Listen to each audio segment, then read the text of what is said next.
Il est 11h30 sur Europe 1. On passe au journal de la santé avec Anne Cazobon. En Grande-Bretagne, le jugement d'une mère qui a fait subir à ses enfants des traitements médicaux dans le seul but de toucher des prestations. Être payé pour arrêter de fumer, ça marche, paraît-il. On verra également s'il vaut mieux prendre une douche le soir ou le matin, sans oublier le chiffre du jour. Allez, on commence par l'un des phénomènes de cet été, l'augmentation inquiétante des abandons d'animaux de compagnie. Oui, c'est la SPA qui tire la sonnette d'alarme. Des abandons qui sont en hausse de 20% par rapport à l'été dernier, avec finalement toujours plus ou moins la même cause, des problèmes de gardiennage pendant les vacances. Résultat, les refuges pour animaux débordent. Écoutez le reportage de Marguerite Lefebvre. Elle est au refuge de la SPA de Plaisir pour Europe 1.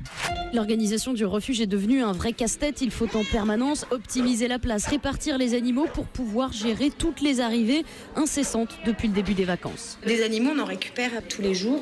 Quelquefois, on a des arrivées de 15 chats le même jour, ça arrive. Là, on est dans ce qu'on appelle une communauté où on installe 20-25 chats. On ne peut pas en mettre plus dans cette salle-là. C'est vraiment une période où c'est très chargé pour le refuge. Chaque jour, des fourrières viennent déposer les animaux abandonnés dans la rue ou dans les forêts aux alentours par des propriétaires qui partent en vacances. Un phénomène qui a encore augmenté cet été.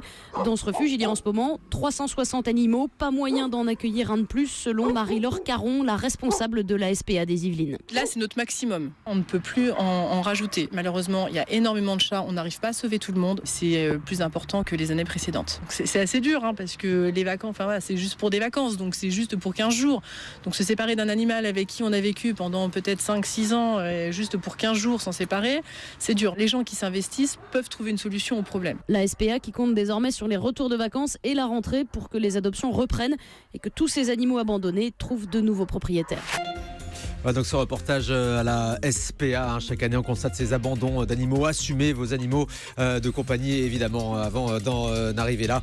C'est quand même un sort dramatique qu'on constate tous les étés. Allez, en Grande-Bretagne, une mère fait subir à ses enfants des traitements médicaux dans le seul but de toucher des prestations. Oui, c'est un fait divers qui émeut nos voisins d'outre-Manche. Hier, à Croydon, au sud de Londres, une mère de 48 ans a été condamnée à 7 ans et demi de prison. Pendant au moins 10 ans, elle a prétendu que son fils et sa fille avaient souffert de toute une série de problèmes de santé, au point que des chirurgiens ont même fini par leur implanter des sondes gastriques pour les alimenter, alors qu'ils étaient capables de se nourrir normalement. Le garçon s'est en outre vu administrer des stéroïdes pour un asthme aigu qu'il n'a jamais eu. Il a aussi été encouragé par sa mère à se comporter en autiste.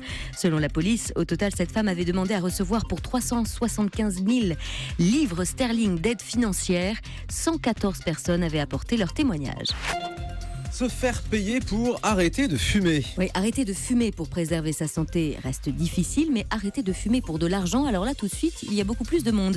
Une étude de l'Université de Genève en Suisse, portant sur 800 fumeurs, a montré que des récompenses financières incitaient à arrêter de fumer. Sur les 400 participants pouvant prétendre à un gain d'argent, près de 10% d'entre eux ont abandonné la cigarette et maintenu leur abstinence 1 an après avoir reçu la dernière récompense, soit quasiment 3 fois plus que le restant du groupe. Bref, l'appât du gain au chevet de la santé. Exactement. Faut-il se doucher le soir ou le matin ? Une question qui vous a sûrement déjà effleuré l'esprit, Thomas, sur laquelle le National Center for Biotechnology Information a répondu pour notre plus grand bonheur à tous. L'heure à laquelle on décide de se doucher n'est pas à prendre à la légère et pourrait même jouer un vrai rôle dans le bon déroulé de vos journées. Par exemple, une douche le matin serait un moment d'incubation au cours duquel les processus inconscients aideraient la pensée créatrice, nous disent les chercheurs. Ce serait même la clé pour bien commencer la journée et se réaliser au mieux. En revanche, si vous avez du mal à dormir, mieux vaut prendre une douche le soir. Selon les scientifiques, toujours prendre une douche chaude le soir entraînerait une chute de la température corporelle qui s'apparente à celle rencontrée pendant le sommeil et qui rendrait donc naturellement somnolent. De quoi envoyer les insomniaques tout droit dans les bras de Morphée. Et pas d'études sur les gens qui prennent des douches le matin et le soir. Non, ils sont très propres sûrement.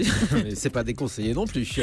Allez, on enchaîne avec les jeux vidéo en réseau qui amélioreraient les résultats scolaires. Et voilà sûrement une information qui va faire plaisir aux jeunes gamers et rassurer un peu leurs parents. D'après une nouvelle étude très sérieuse du Royal Melbourne Institute of Technology en Australie, les jeux vidéo en ligne amélioreraient les résultats scolaires des collégiens. Alors attention, ça ne fonctionne pas avec tous les jeux vidéo. GTA 5 et Call of Duty ne sont pas vraiment concernés. Non, les chercheurs expliquent que lorsque les élèves jouent en ligne, ils résolvent des énigmes et mettent souvent en pratique ce qu'ils ont appris à l'école au cours de la la journée, en fait, les mathématiques, les sciences, la lecture, et ce afin de passer au niveau suivant. Bref, les professeurs devraient s'inspirer de certains jeux pour consolider les acquis de leurs élèves, estiment les chercheurs. En revanche, les élèves qui passent beaucoup de temps sur Facebook ou sur des forums obtiennent des scores, eux, moins élevés en mathématiques. On termine avec le chiffre du jour. 20 millions, comme les 20 millions de toilettes construites par le gouvernement indien en seulement 2 ans.